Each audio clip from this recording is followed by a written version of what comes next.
В селе Ижма прошел 10-й юбилейный съезд межрегионального общественного движения коми-ижемцев «Ижватас». Он собрал около сотни участников.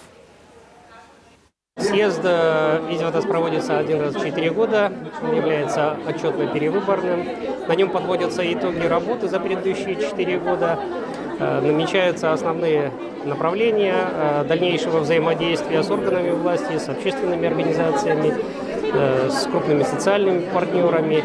И сегодняшний съезд, он не исключение, собрал более 40 делегатов из 6 субъектов Российской Федерации, там, где у нас присутствует Ижватас. Помимо коми, представители движения «Ижватас» живут также в Мурманской области и Малоненецком и Ханты-Мансийском автономных округах. Они стараются сохранять национальные традиции своего народа. Итоги их работы в этом направлении – одна из главных тем для обсуждения на съездах. Это сохранение, безусловно, коми языка, именно ижемского диалекта.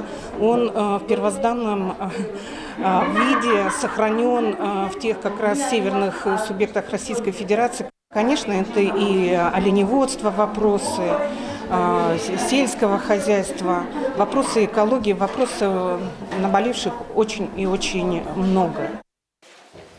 В ходе юбилейного съезда обсудили меры господдержки северного оленеводства. Правительство региона увеличило объемы финансирования этой сферы в 2,5 раза.